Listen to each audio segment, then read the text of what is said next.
Crystal, how are you? Hello, I'm wonderful. Thank you. How's it going? Yeah, it's good. It's been a long time. I know. I It's know. been a couple years now, maybe I a little know. over that now. Yeah, It's we keep attempting to get together, but I know. there is a I know. danger that it could happen. But I think that's just one of those things is when you become a grown up, and then especially one in the arts where you're constantly mm, moving around all the time, and it's like, are you in town? No. Are you in town? no, I'm No. out What are too. you? You're back at New York, back in New York. I am. I'm in New York right now at my parents' house, and which is always lovely. And I had a gig here this past weekend, and then tomorrow I'm flying down to Florida to pick up a cruise ship, Nice. and then that ship will be crossing the Atlantic, headed back Okay. to Europe. So Nice. Well, how's it? yeah. I mean, how is it like moving back to New York or going back to New York, Mm. leaving home? I mean, where do you consider home? I've been in the UK for 4 years now. Hmm. Um, I've been in the UK for 4 years, so it certainly feels like home now for sure. Okay. Um, but I just feel like I have two homes. I mean, Yeah. obviously my family are here, and then my husband's in the UK. So, um, home is where the heart is, and Yeah. that's for sure. That's for sure. Okay. What do you miss about living in the US? Um, Obviously, it goes without saying, my family the most. Yeah. Um, they are what I miss the most. But I think my whole 20s, pretty much, I was doing contracts abroad and on cruise ships, and I basically was always kind of away. And the first thing I always want to do whenever I get back is just eat food that I Mm. can't get anywhere else. So for New York, it's like bagels, Yeah. pizza, going to a good New York diner. Yeah. Um, those are always like the first things I miss. And Target. Sure. Anyone Okay. who has ever Yeah. shopped at Target, any girly who's ever shopped at Target, oh Yeah. man, if they had a Target in the UK, I would be That's it. endlessly You'd be happy. done. That'd be The done. the one thing I loved about, and this is, I think it's kind of true wherever you go in the States, it's those diners. I Yeah, don't know why it hasn't tagged on or caught on over here. yeah, Like most, like we have cafes and stuff. yes, yeah. They We have a they but local they calf that's pretty but good. they close at like 4 o'clock. Mm, The diner yeah, opens, but there was a lot when of them are open 24 hours. 24 hours, or they'll close at midnight and open again at Hmm. 5, 6 o'clock. Yeah. It just hasn't quite caught on. I don't know why. Um, Yeah, in general, I feel who like, I knows? mean, yeah, the only late night spots are really like kebab shops or, Yeah, McDonald's. Like and any it's any just any kind of like after gig meal is going to be yeah, something like that. But yeah, it's nice because here, yeah, after a gig or something like that, if you were with a bunch of people, if there was a diner up the road, you could get some good food and like actually, like a full meal if you wanted to. yeah. You can sit Yeah. down, you can eat and get a coffee. You can, and Hmm. just doesn't have. Yeah, it's truck stops out the back of the van or service stations, cold sandwiches. And it's just, Right. I just don't understand. Yeah. I think there's definitely a market for people doing a 24-hour diner. Yeah, I mean, I don't know. I think just in general in the UK, there's still like more boundaries, I think, with like work-life balance as opposed to in the US. So, like shops closing at a certain time or whatever. Mm, Like I'm so used to things being open, especially, in New York. I was just, at a shopping mall, on a weekday, and yeah, yesterday, and they close at 8 p.m. But my yeah, local shopping center, up the street from me, um, in the UK, closes at like 6. So just little yeah. things like that. But Strange. And what do you yeah. like? What do you like most about living in the UK? Well, there's some food things that I like too. For sure.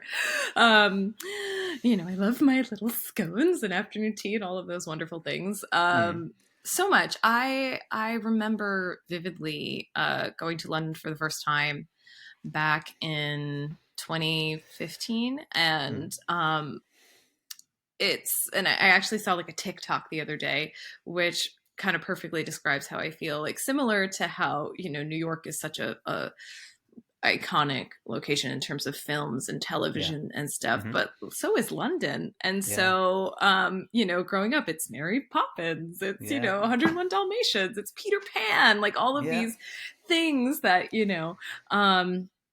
and then all the Harry Potter stuff, and Yeah. and so so all of that kind of magic has not been lost on me. Even the other day, I Mm. had a gig, you know, yeah, pretty close to Big Ben and all of that stuff, Yeah. and Yeah. just you were just right there by the River Thames, and I'm looking at that like, wow, this is so cool. I can't believe I live here. Mm. Um, there's so much I love about the music scene in London, and just in general, like the accessibility to the arts. Hmm. I think is a lot greater in London as opposed to New York. Um, I think Really? like more people in terms of cost, Right. Okay. which isn't the best for performers. However, I think it's cool that I feel like more people are able to go to the theater Hmm. because of the cost uh, differences. I mean, gosh, if you were to try and see a show on Broadway, it's like trying to get a ticket for under $100 is near impossible unless you're Yeah. like going to do like a standing room, last minute, half Hmm. price ticket kind of thing. Yeah. So, yeah. Oh, I never thought of that. I didn't realize. I thought it was fairly kind of equal in terms of cost, but I guess I don't. No, I Broadway guess I've is not done Broadway. obscenely expensive. I saw. So What did I see? expensive. We saw Rock of Ages on Broadway about five or Yeah. 6 years ago. That was really Oh, good fun. cool. That was excellent. Yeah. That was cool. Yeah. I mean, it's amazing. It is amazing, but I think yeah, there are certain things that I'm like, wow, like it is so much more accessible to see a West End Yeah. show. Okay, that's Yeah. cool.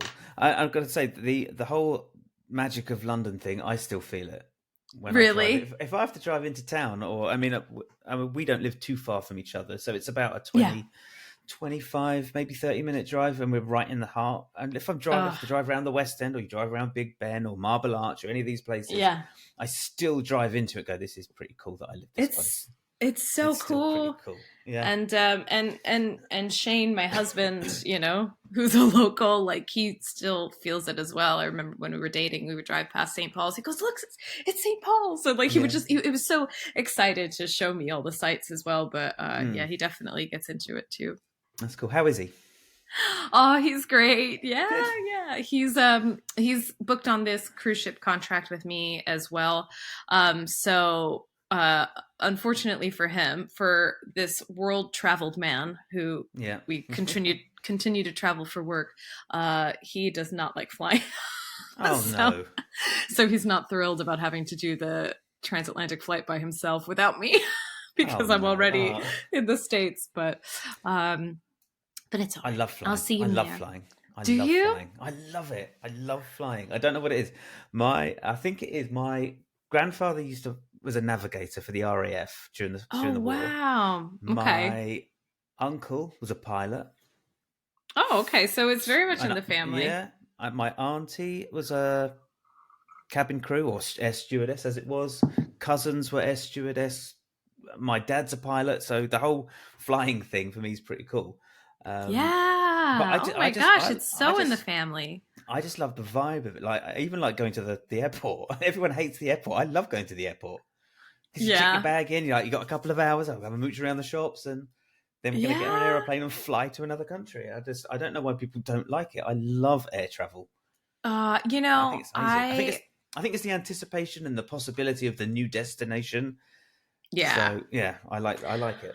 It's super cool. I used to have a big fear of flying Mm. when I was younger because I just didn't do much of it growing up. My first like flight by myself, I was a teenager. Like I think I was like 16, 17 when I flew by myself, and then quite swiftly, a couple of years later, I ended up traveling full time. So, Mm. I was like going here, You've there, got to get everywhere. used to it.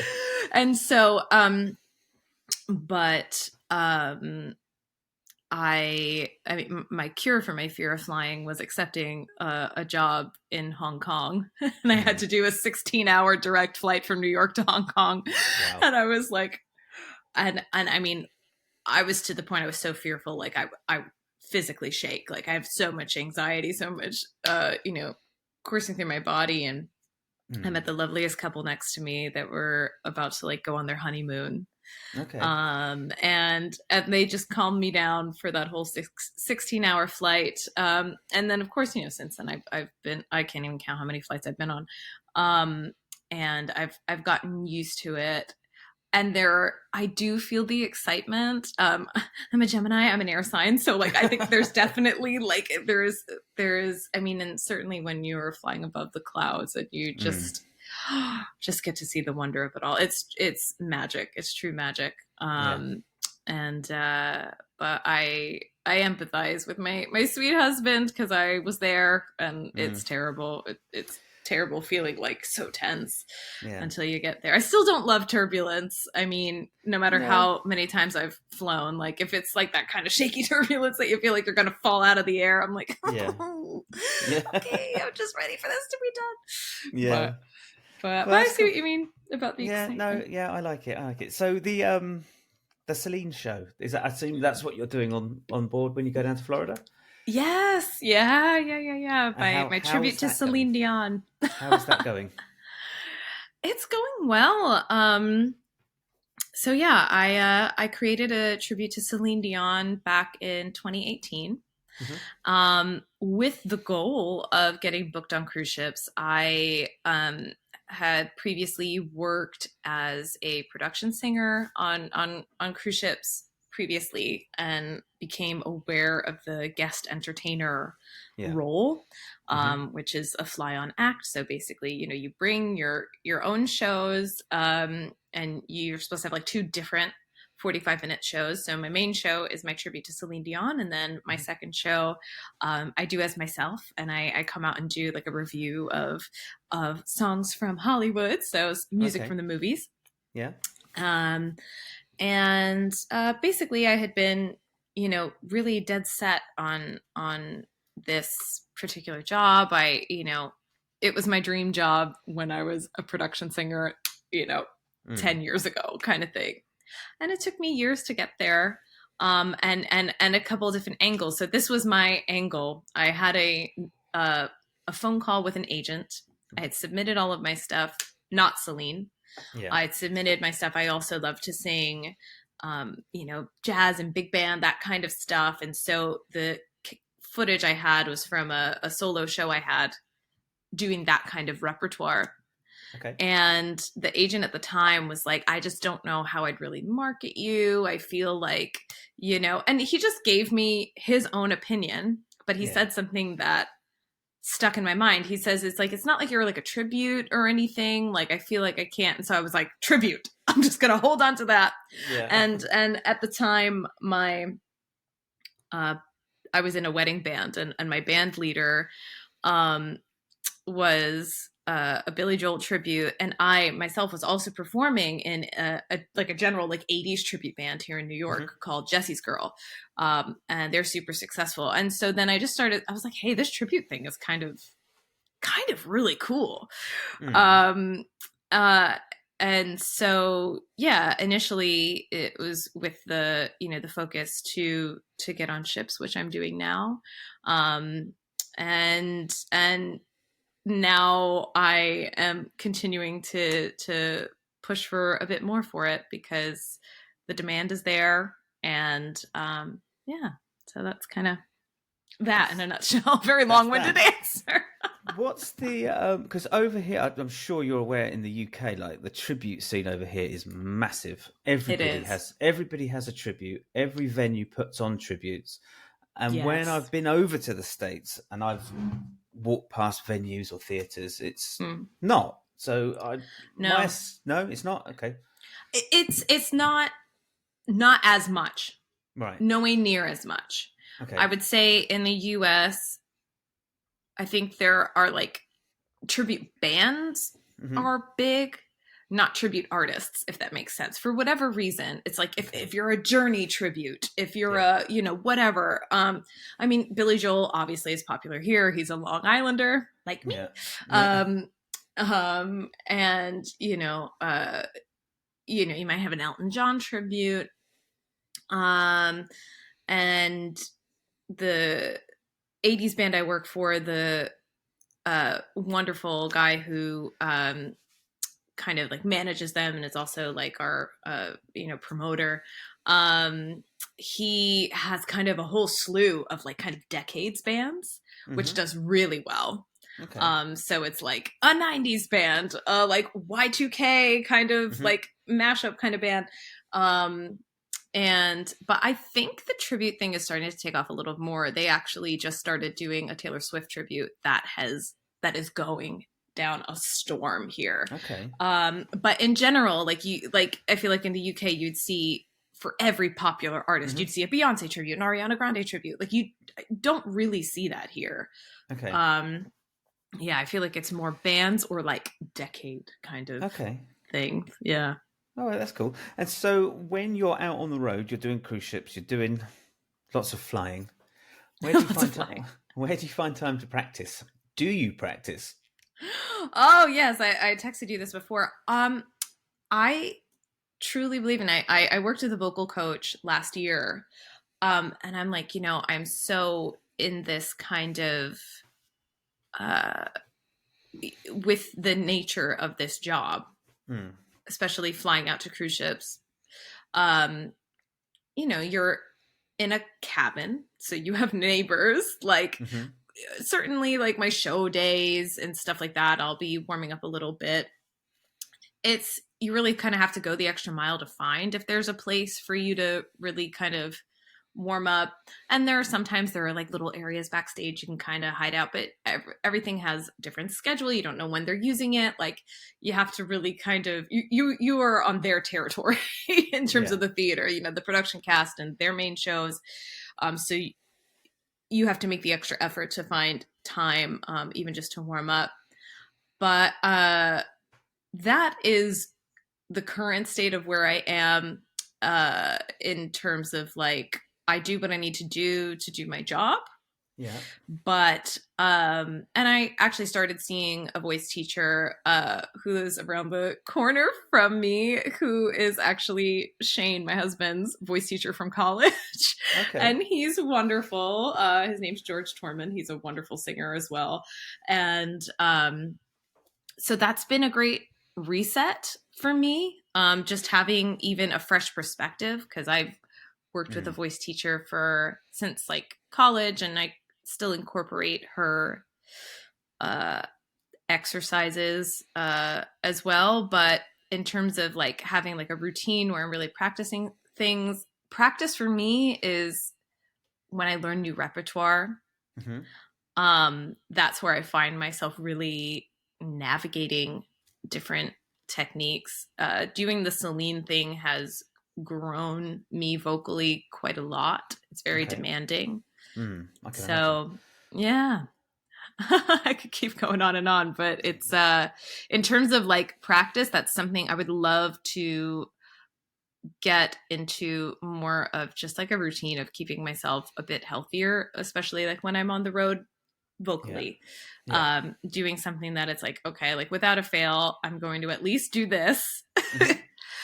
And but it just kind of, it depends. There's like so many other elements kind of working against you that you need to like figure out, when, where, do you have time, all of that stuff. And you just got to make the best of whatever situation you're given. Yeah. So does your vocal teacher say to you, right, okay, so I'm going to expect you to have been able to do X, Y, and Z before you come back? And you're like, all right, okay, so I've got to sit down. I've got to find some time to do that. No, he, so yeah, like I said, George, he's like a really lovely voice teacher and very, technical with his descriptions of like what, your anatomy is actually doing. And, And so that's really lovely. No, but no official homework. I Right. think just, reviewing the exercises. My voice teacher from college here in New York, who I'm still in touch with, is a dear friend of mine. She has almost a very opposite technique of teaching voice, which is very intuitive into your Hmm. body, and lots of visualizations, Hmm. um and during the uh you know pandemic, here and there I would give voice lessons, and I really love just kind of rooting back into so much stuff that I learned. You kind of forget all of these things that Hmm. um yeah, and that's something I would like to pick up again in the future when I have a little more time here and there. um it's such a joy to teach that kind of Yeah. stuff, and just to see someone. My brother leaving. No. but um but yeah, I would love to continue to grow and expand in my knowledge. I think I really have a craving for that, Mm. especially with doing this kind of repertoire that is so challenging for me. um and and navigating it has been interesting, and having the ability to like just talk to people who have a fresh set of ears and can see me, because I would be able to coach someone else, but Yeah. it's hard to coach yourself fully, because you're in your body, you can't Hmm. really visually Hmm. see, even if you're singing, staring at a mirror, seeing like what's tensing up, and there's really no way for you Yeah. to properly analyze what you're doing the way another person could, Yeah. in my opinion. You realize I was like, Oh, no. really? After about, oh, he said, Yeah. yeah, just do exactly the same thing, but now just start focusing on starting on different beats of the bar. I was like, Oh, oh, interesting. and it just, I was like, I never occurred to me. But yeah, so Yeah. I mean, I think having lessons or having tuition or having a mentor or any, I think is so important Yeah. for continuous growth and if you want to work to get better. I think you have to have someone kind of there, just sort of looking over and just going, just no, just do that. No, no, Yeah. stop doing that. Just try this. You don't Someone in your necessarily, yeah, corner. Yeah. exactly. You don't necessarily need formal lessons, I don't think, but just some, like you said, Yeah. someone in your corner, just giving you a little nudge. Yeah, I worked with an amazing vocal coach last year. Like I said, her name's Natalie Weiss. She's a phenomenal singer as well. She's a big deal. Mm. And here in New York, and I brought her. I was like, I want to work on "My Heart Will Go On" because hello, it's Celine's Yeah. most iconic song, and this girl specializes, especially like in pop. She has one of the most beautiful voices I've ever heard. Like, she's Hmm. unreal, and she is a vocal coach to the stars. So it was like really special. I was able to go see her in person. She teaches on video a lot, so Yeah. I really loved that. And just like the simple adjustment within seconds, she was like, "Ah, no, you're doing this," and I was like, Yeah. "Whoa, okay." And it was so valuable, and I've incorporated so many things just from that one Yeah. session. But in this space of being a tribute artist, you not only have to practice vocal techniques, and I have to vocally mimic Hmm. the sound of someone else. My approach to mimicking Celine is to try and do a nice blend Yeah. of how she phrases things with my natural singing voice, because Hmm. um, I'm a huge fan of Celine Dion. I don't think anyone could be a tribute artist to someone that they don't love, Hmm. because if you don't love them, then you're gonna have a really You have a really boring tough time. career, a really tough time. So Celine Dion has always been one of my biggest inspirations, and I think there are some people who impersonate her to a point of it almost being like a caricature. Hmm. And I think any artist could be done almost that way. You know, like there's certain things that you can just hold on to and emphasize. And it's like, oh, I understand you're doing an impression of that person. Yeah, yeah. But is that something you want to listen to for an entire 2-hour show? Or, you know, No. so I try my darndest to make sure my vocals are the best they can be, because her repertoire is really demanding. But then it's like, okay, this is how me as Crystal, I would approach this. But then now I need to give it a bit of a Celine Dion twang.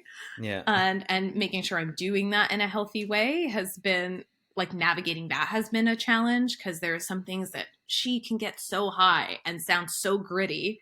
And I'm like, that's just not my voice. So how do I figure out a way to give a nod to that, still sound powerful, and not completely ruin myself? You know, make it sustainable. So how did you do it? Just trial and error. And I've always been a singer I've been very in tune with my body. I was a singer who, growing up, like, to the point of, I would say, really, like, after like my mid late 20s, up until that point, I would tell everyone, oh, I'm not a belter. I don't sing big stuff like that. No. I when I left high school, I did a jazz BFA degree here in New York, the City College of New York. I did a couple years studying jazz because I love that repertoire. I feel like it's very easy on my voice. That's stuff that it is no effort for me. Okay. And then shortly after that, I worked for Disney, and I was doing, you know, all of these very ingenue Disney songs, Disney princess songs, right? So all of those are, you know, a very healthy musical theater, mezzo soprano, ingenue, very light and airy kind of songs. That's all I was hired to do. And because of that, I was like, well, that's all I can do. And I'm a healthy singer. I don't belt. Because at the time, I was kind of like programmed to think that, you know, belting is unhealthy, damaging. You know, singing in chest voice is so damaging. And I was like, well, I want to sing my whole life. And it wasn't until it was jobs. It was, you know, it was coming back into the gigging scene of doing weddings where I'm singing. And I've done the cover band thing like on and off since my early 20s, but did it really more full time when I had moved back to New York. And I'm doing all sorts of stuff and really having to get a bit more gritty here and there. And it was just like, by mimicking other artists, I realized, oh, actually, that's not that difficult for me. Okay. And oh, maybe I can try. So it was just experimenting, listening, mimicking, finding what felt good. Yeah. And I've approached Celine Dion's repertoire the same way. How was it? Was there any like massive? And you said my heart will go on was a massive one. Like, how long did it take you to get it down? And what was your work ethic around it like? Because it's beyond just the voice. It's also like mannerisms whenever, you know. So I think, like from an actor standpoint as well, I feel like there's certain types of like physicality that it's like, it all works together, you know, at some point. But in terms of like the process of it, I mean, it's always layering, you know, making sure you know the melody, making sure, you know, exactly what you're singing. And so always just listening to different versions of her singing a song, live versions, recorded versions. How is she approaching different things? I always recommend to singers, you know, watch, if you're doing a cover song, like watch them perform it live, see where they breathe. Because there's so much that can be done in studio that, you know, you don't need to breathe. They cover it up. It's from another take, this, that, and the other. So then you're like trying to do this impossible thing. And then it's like, well, where do I catch a breath? So watching live footage and then, you know, just go for it. Just go for it and play around. And it's evolved. It's evolved. I started, performing this repertoire. I shot my promo video for it in the beginning of 2019, so it's like 5 years ago now. Wow. And I watched that. Yeah. And I watched that. 5 years, really? Shit. It's just I can't believe it's been 5 years. I mean, obviously, the pandemic is that scratches 2 years off at least. Yeah, at least. But I look back at that and I see how my show has evolved since then. Costumes, wig. Yeah. But vocally, how I approach things too. And vocally, there are some things where I listen back then, I'm like, oh, actually, I was sounding a bit better on that back then. Maybe I need to go back and readjust, right? Because as you do your gigs, if you're just in the habit of doing gigs, obviously bad habits can form. I think that's something that we all find, or it's like if you're doing the same thing again and again, it can be easy to slip into a habit that maybe isn't the best for you, not the best sounding. It's always a challenge to and so I film everything. Okay. Every show I do. Do you ever find yourself going back and listening to the original repertoire and going, holy shit, that's not how I did it at all? And you find that over like a course of maybe a year or two, you just change one little bit and then that kind of expands and expands and expands. And then when you go back to it and you go, oh my God, the phrasing is completely off. I've completely changed it. Yeah. I mean, I don't think I've ever gotten to that point to like where it's like completely different, but there are certain things that I'm like, where it's like, you mentally forget what the original is because you're just used to your version of it. Yeah. And so even like the song Because You Loved Me, for instance. And I think, but this is also partially not just me. It's also partially the way she would perform it live as well is like different from the original. But I was like, it was a while since I listened to the original recording because I do watch a lot of her live footage. And often it's not like it stops. Like I'm constantly just like refreshing my memory on, how she moves, how she approaches things. But something as simple as like, I was like, oh, I didn't realize in this verse, she like riffs after like every little word, but like when she has done it live, she keeps it more straight. And so I've been doing it more straight, but I'm like, oh, I could incorporate some of those little riffs in there because that's ultimately the version people are going to be used to hearing, the recording. Yeah. So little things like that. Then I'm like, oh, I didn't even realize that because I had stopped listening to it. Yeah, it's strange. I used to do it all the time. Like you go back and listen to the original version of a song. Like, no, I am well off. I've got to rein that back in. Yeah. So the other thing I was going to talk about is what's your take on getting better? On getting better. What does that mean to you now? Maybe even versus what it meant to you when you were in your early 20s. Yeah, I've always been an artist who,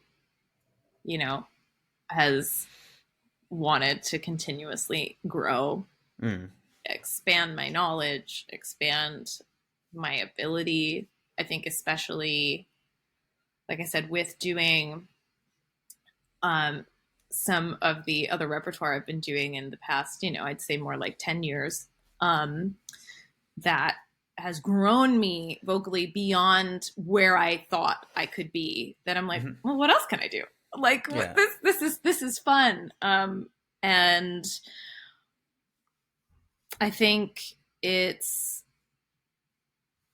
for me personally, this is, show business is a business, right? And although it's a gift, being able to have the digital age the way it is, you can release your own music. You can be your own PR firm. You could be all of these things, which we are, it's like my husband's my graphic designer, we do so much in-house. But a lot of that work, a lot of times kind of overshadows the fact that oh wait, I'm an artist Mm. and I have to take care of that artist as well. Yeah. So for me this year, like let's just say, like as a goal, I want to get better Hmm. at taking care of the artist, Okay. Crystal, Yeah. and nurturing by doing checking in some more voice lessons, working with some other vocal coaches, things that when you just get busy gigging, you kind of just lose sight of. And Hmm. then, and there was a wonderful TikTok video by an artist that I can't remember, but they were a recording artist who had gotten discovered on TikTok. Hmm. And he goes on and talks about how just the nature of the record industry now, how everyone's looking for talent on Hmm. TikTok or whatever, and that you're expected, that you think once you get a record deal, if you get a record deal from posting on TikTok a million times a day, all of your covers and all of your original music, it's like that doesn't end. Then Yeah. you have to do that for the record company Yeah. and to promote all of your music. And then he goes on this whole rant about how he's like, you can't just go into the woods anymore and record an album. And he Hmm. was like, anyway, here's my new single. And then like, whatever. But and so I feel that greatly, that I'm like, I've become aware that especially with this cruise ship work, although I may be flying out on the regular, I'm not doing my show every night. There are Yeah. long gaps between my shows, and my show is very vocally demanding for me. So I'm like, I need to take care of this. Hmm. So I think it's just being in tune and being aware of how things feel. Always good to check in and record yourself and see like, Yeah. oh, am I happy with this? Yeah. Yeah, Okay. I think long roundabout way. That's where I'm at with getting better. Okay. And do you think there's anything that isn't being taught specifically to singers that you really think should be? Um, Like, do you see things that particularly? I don't know. No, I won't. I won't lead you. I'll leave it there. Anything that's that's not being okay. taught. I mean, in terms of like industry wise, I grew up. I did study jazz in university, but prior to that, I went to. I said it's kind of like Long Island version of the Long Island version of the Fame School. So we have Yeah. the movie Fame, right? The Yeah. show Yeah. Fame. That is a legitimate school in New York City. We have a version here out in the suburbs called the Long Island High School for the Arts, and I studied musical theater there. Hmm. And at the time, the only thing that was being coached to the singers there was that like Broadway is the only thing that is the end all be all. Yeah. I think just business wise, singers being aware that there is so many ways you can earn a living from your craft. There are so many avenues Hmm. that are not being in a Broadway show, being on on the West End, um, or getting a big record deal. Yeah. The industry is completely different now. There is so much work for singers out there. Don't get discouraged if you don't see something panning out for you. Like you could still live a very full life Hmm. and have a wonderful career. So business wise, that's always something I've really firmly believed in with singers, that Okay. they just have like a one track mind. And I think, listen, if you know for darn sure like you want to be a recording artist and that's the only thing you want to do, then you go down that path. But like if you are like mildly interested in anything else, like explore those things. Yeah. I think it's so important. Mm.